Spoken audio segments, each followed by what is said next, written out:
स्वागत है आपका हमारे YouTube चैनल में। आज हम आप लोगों को श्रीमद् भगवत गीता के बारे में आज हम चर्चा करेंगे। तो इसमें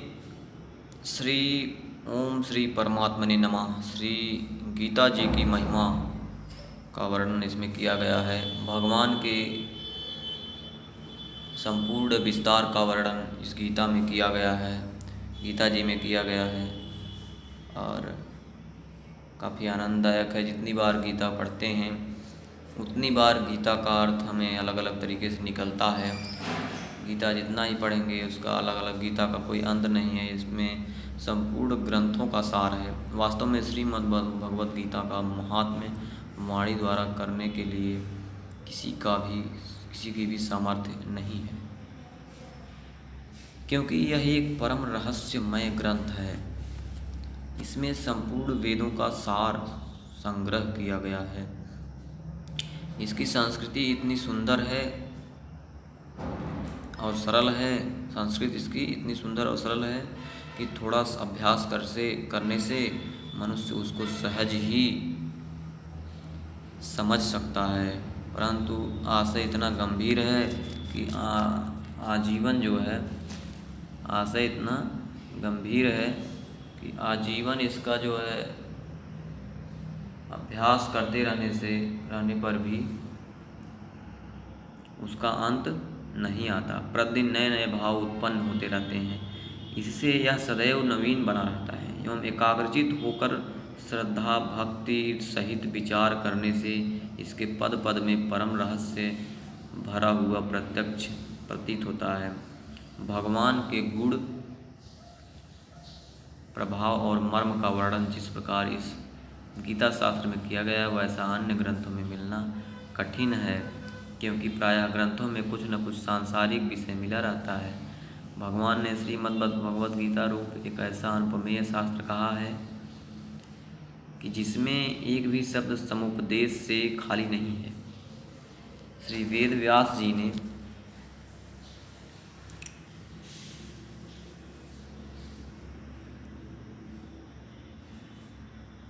महाभारत में गीता जी का वर्णन करने के उपरांत कहा है, गीता सुगीता कर्तव्या किमन्या ये शास्त्र विस्तरई है, या स्वयं पद्मनाभस्य मुख पद्मनाद्विनिसृता।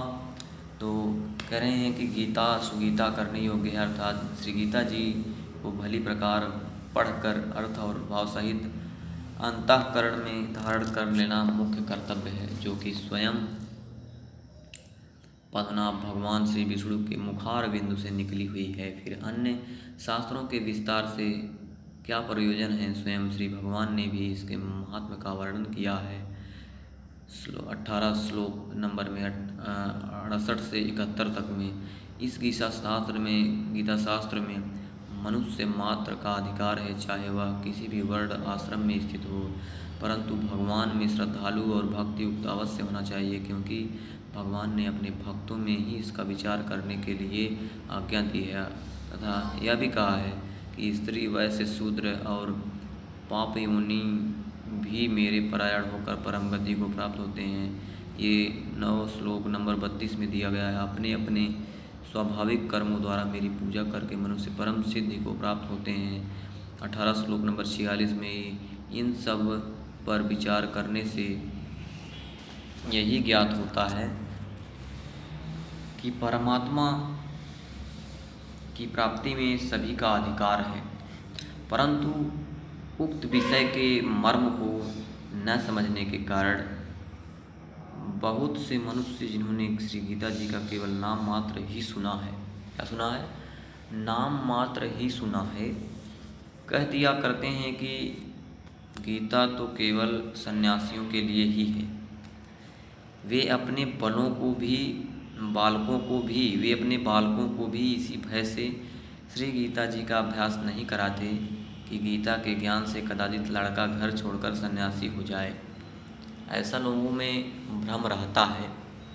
ऐसा लोग डर के मारे डरते हैं अंदर से, किंतु उनको विचार करना चाहिए कि मोह के कारण छात्र धर्म से विमुख होकर, छात्र धर्म से विमुख होकर भिक्षा के अन्न से निर्वाह करने के लिए तैयार हुए अर्जुन ने जिस परम रहस्यमय गीता के उपदेश से आजीवन गृहस्थ में रहकर अपने कर्तव्य का पालन किया, उस गीता शास्त्र का यह उल्टा परिणाम किस प्रकार हो सकता है? यह उल्टा परिणाम गीता शास्त्र का नहीं हो सकता। अर्जुन ने तो गीता का मतलब भगवान के मुखारविंद से, भगवान के मुख से गीता अमृत पान किया था, गीता को सुना था, श्री गीता जी को सुना था और गृहस्थाश्रम में रहे थे हुए। तो कैसे कोई सन्यासी हो सकता है गीता पढ़ करके? तो इस भ्रम में न रहिए कि कोई गीता पढ़ के सन्यासी हो सकता है, बिल्कुल नहीं। अतएव कल्याण की इच्छा वाले मनुष्यों को उचित है कि मोह का त्याग कर अतिशय श्रद्धा भक्ति पूर्वक अपने बालकों को अर्थ और भाव के सहित श्री गीता जी का अध्ययन कराएं एवं स्वयं भी इनका पठन और मनन करते हुए भगवान के आज्ञानुसार साधन करने में तत्पर हो जाएं, क्योंकि अति दुर्लभ मनुष्य शरीर को प्राप्त होकर अपने अमूल्य समय का एक क्षण भी दुख मूलक क्षण भंगुर भोगों के भोगने में नष्ट करना उचित नहीं है।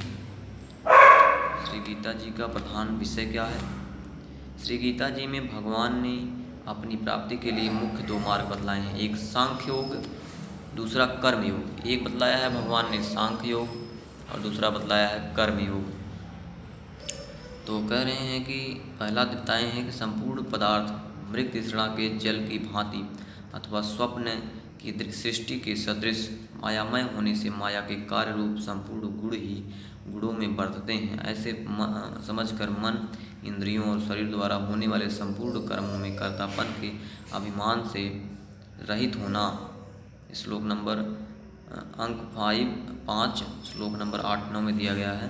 तथा सर्वव्यापी सच्चिदानंद घन परमात्मा के स्वरूप में एक ही भाव से नित्य स्थित रहते हुए एक सच्चिदानंद घन वासुदेव के सिवाय अन्य किसी के भी होने पने का भाव न रहना, यह तो सांख्य योग का साधन है ना। तथा सब कुछ भगवान का समझकर सिद्धि असिद्धि में समत्व भाव रखते हुए आसक्ति और फल की इच्छा का त्याग कर भगवत ज्ञानानुसार केवल भगवान ही के लिए सब कर्मों का आचरण करना।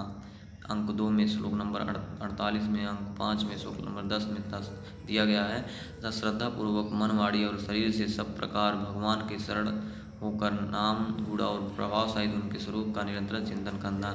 अंक 6 में श्लोक 47 में दिया हुआ है, यह कर्म योग का साधन है। ठीक है। उक्त दोनों साधनों का परिणाम एक होने के कारण वे वास्तव में अभिन्न माने गए हैं। अंक 5 श्लोक 4-5 में दिया गया, परंतु साधन काल में अधिकारी भेद से दोनों का भेद होने के कारण दोनों मार्ग भिन्न भिन्न बतलाए गए हैं। अंक 3 श्लोक 3 में दिया गया है, इसलिए एक पुरुष दोनों मार्गों द्वारा एक काल में नहीं चल सकता। जैसे श्री गंगा जी पर जाने के लिए 2 मार्ग होते हुए भी एक मनुष्य दोनों मार्गों द्वारा एक काल में नहीं जा सकता। उक्त साधनों में कर्मयोग का साधन संन्यास आश्रम में नहीं बन सकता, क्योंकि संन्यास आश्रम में कर्मों का स्वरूप से भी त्याग कहा गया है। और सांख्य योग का साधन कभी आश्रमों में बन सकता है। सांख्य योग का साधन सभी आश्रमों में बन सकता है, सांख्य योग जो बताया गया। तो यदि कहो कि सांख्य योग को भगवान ने संन्यास के नाम से कहा है, यदि कहो कि सांख्य योग को भगवान ने संन्यास के नाम से कहा है, इसलिए उसका संन्यास आश्रम में ही अधिकार है, गृहस्थ में नहीं, तो यह कहना ठीक नहीं है। क्योंकि सांख्य योग संन्यास के लिए ही है, यह कहना ठीक नहीं है। सांख्य योग गृहस्थ जीवन के लिए भी आवश्यक है ना। भगवान को खुद को भगवान